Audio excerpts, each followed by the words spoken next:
ये बात है कुछ साल पहले की, जब मैं अपने दोस्तों के साथ उत्तराखंड के एक छोटे से गांव रुद्रपुर गया था। ये गांव हिमालय की तलहटी में बसा था, जहां घने जंगल, पहाड़ और एक अजीब सी खामोशी थी। हम चार दोस्त, मैं, रोहन, प्रिया और विक्रम, एक ट्रिप पर निकले थे। हमारा प्लान था कि हम गांव में कुछ दिन रुकेंगे, लोकल संस्कृति को एक्सप्लोर करेंगे और जंगल में ट्रैकिंग करेंगे। लेकिन हमें क्या पता था कि हमारी ये ट्रिप एक डरावने सपने में बदलने वाली थी। गांव पहुंचते ही हमें कुछ अजीब सा महसूस हुआ। गांव वाले बहुत मेहमान नवाज थे, लेकिन उनकी आंखों में एक डर था, जैसे वो कुछ छुपा रहे हो। पहली रात हम एक पुराने गेस्ट हाउस में रुके, जो गांव के बाहरी हिस्से में था। रात को खाना खाते वक्त गेस्ट हाउस के मालिक, एक बूढ़े चाचा जिनका नाम था हरिया, ने हमें चेतावनी दी।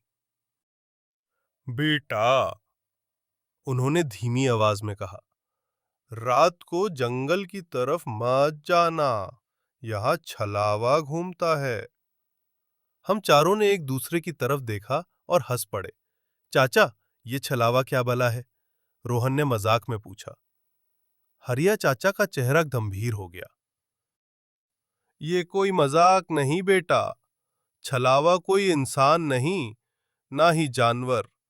ये एक आत्मा है जो किसी का भी रूप ले सकती है, तुम्हारा, मेरा या किसी अपने का।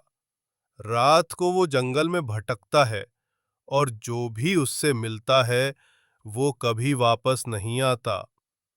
हमने उनकी बात को मजाक में टाल दिया।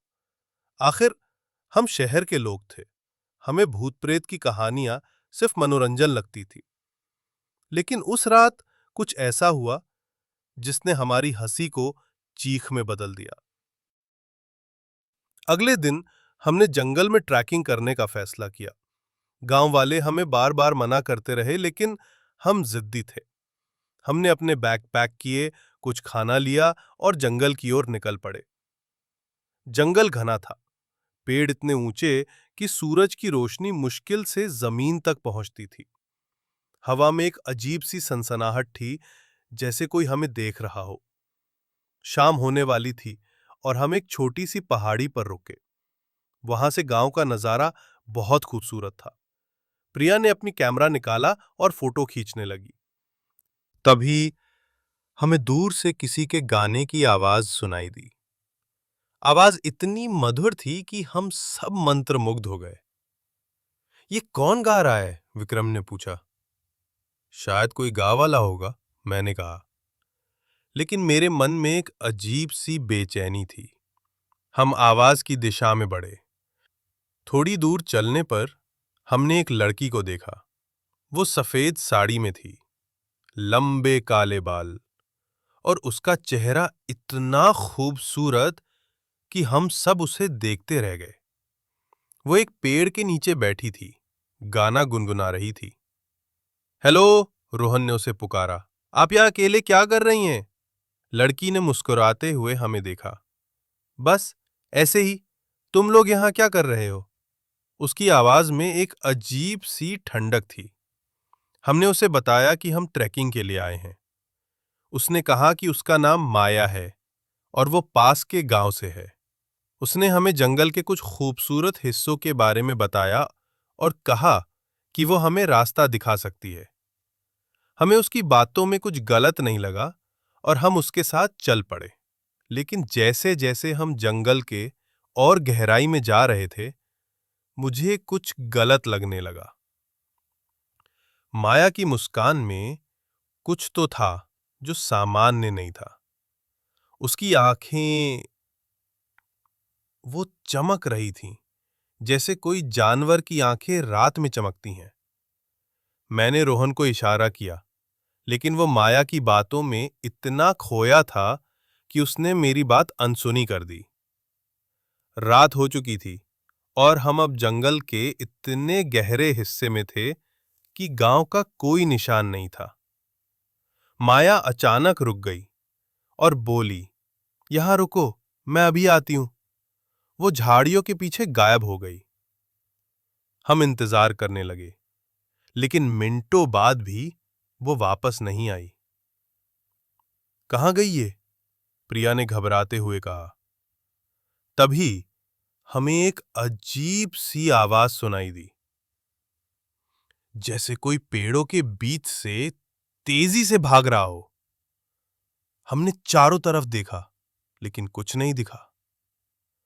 अचानक हवा में एक ठंडी सिहरन दौड़ गई और फिर हमने उसे देखा। वो माया थी, लेकिन अब वो वैसी नहीं थी। उसका चेहरा अब इंसानी नहीं था। उसकी आंखें लाल थीं और उसका मुंह, भगवान, उसका मुंह इतना बड़ा था जैसे वो हमें निगल लेना चाहता हो।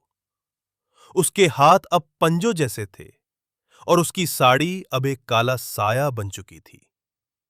भागो! मैंने चिल्लाया। हम चारों भागने लगे। जंगल में अंधेरा इतना घना था कि हमें कुछ दिखाई नहीं दे रहा था। पीछे से वो भयानक हंसी गूंज रही थी, जैसे वो हमारे साथ खेल रही हो। मैंने पीछे मुड़कर देखा और वो अब रोहन का रूप ले चुकी थी। बिल्कुल वैसा ही चेहरा, वैसी ही मुस्कान। रोहन, तुम तो मेरे साथ हो ना? मैंने असली रोहन से पूछा, जो मेरे बगल में भाग रहा था। हाँ, मैं यही हूं, उसने कहा, लेकिन उसकी आवाज में डर साफ झलक रहा था। तभी वो दूसरा रोहन हमारे सामने आ गया। मैं असली रोहन हूं, उसने कहा, और उसकी आंखें फिर से लाल हो गईं। हम चीखते हुए भागे। प्रिया का पैर एक पेड़ की जड़ में फंस गया और वो गिर पड़ी। हमने उसे उठाने की कोशिश की, लेकिन वो छलावा अब और करीब आ चुका था। उसने अब प्रिया का रूप ले लिया।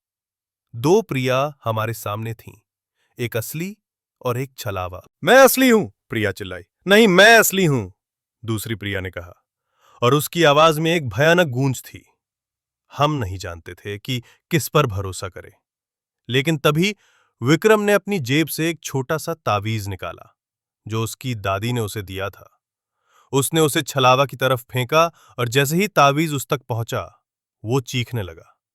उसका शरीर धुएं में बदल गया और वो हवा में गायब हो गया। किसी तरह हम गांव वापस पहुंचे। हमारी हालत ऐसी थी जैसे हमने मौत को करीब से देख लिया हो। गांव वालों को जब हमने सारी बात बताई तो हरिया चाचा ने गहरी सांस ली। तुम लोग बहुत भाग्यशाली हो, उन्होंने कहा। छलावा सैकड़ों सालों से जंगल में है। कहते हैं वो एक ऐसी आत्मा है जो कभी इंसान थी। उसने अपनी जिंदगी में बहुत पाप किए और मरने के बाद उसे ये सजा मिली। वो हमेशा भटकता रहता है और जो भी जंगल में जाता है वो उसका शिकार बन जाता है। उन्होंने हमें बताया कि गांव वाले छलावा से बचने के लिए कुछ खास ताबीज और मंत्रों का इस्तेमाल करते हैं। विक्रम का ताबीज उसी तरह का था जिसने हमें बचा लिया। हमने फैसला किया कि अगली सुबह हम गांव छोड़ देंगे। लेकिन उस रात कुछ और हुआ। मैं अपने कमरे में था जब मुझे खिड़की के बाहर कुछ हलचल दिखी। मैंने बाहर देखा और वहां माया खड़ी थी। वही सफेद साड़ी, वही मुस्कान, लेकिन इस बार उसकी आंखें पूरी तरह काली थीं। मैं चीखा और दरवाजे की तरफ भागा, लेकिन दरवाजा नहीं खुला। मैंने पीछे मुड़कर देखा और वो अब मेरे कमरे के अंदर थी। उसने मेरी तरफ हाथ बढ़ाया और मैंने महसूस किया कि मेरी सांसें रुक रही थीं। तभी हरिया चाचा ने कमरे का दरवाजा तोड़ा और कुछ मंत्र पढ़ते हुए एक ताबीज मेरी तरफ फेंका। छलावा फिर से चीखा और गायब हो गया। अगली सुबह हमने गांव छोड़ दिया, लेकिन वो अनुभव, वो डर, वो आज भी मेरे साथ है। दोस्तों, ये कहानी सिर्फ डराने के लिए नहीं है, ये एक सबक है। भारत के गांवों और जंगलों में ऐसी कई कहानियां और रहस्य छुपे हैं, जिन्हें हम शहर वाले मजाक समझते हैं। लेकिन सच ये है कि कुछ चीजें हमारी समझ से परे हैं। तो अगली बार जब आप किसी अनजान जगह पर जाएं, तो वहां के लोगों की बात सुनें। और हां, अगर कोई आपको रात में जंगल में ना जाने की सलाह दे, तो उसे गंभीरता से लें। तो दोस्तों, कैसी लगी आपको ये कहानी? क्या आपने कभी छलावा या किसी ऐसी रहस्यमयी चीज का सामना किया है? कमेंट सेक्शन में अपनी कहानियां शेयर करें। और अगर आपको ये कहानी पसंद आई तो लाइक, शेयर और सब्सक्राइब करना ना भूलें। बेल आइकन दबाइए ताकि आपको मेरी हर नई डरावनी कहानी की नोटिफिकेशन मिले। अगली बार फिर मिलते हैं एक और भयानक कहानी के साथ। तब तक सुरक्षित रहें और रात को अकेले जंगल में ना जाएं। नमस्ते।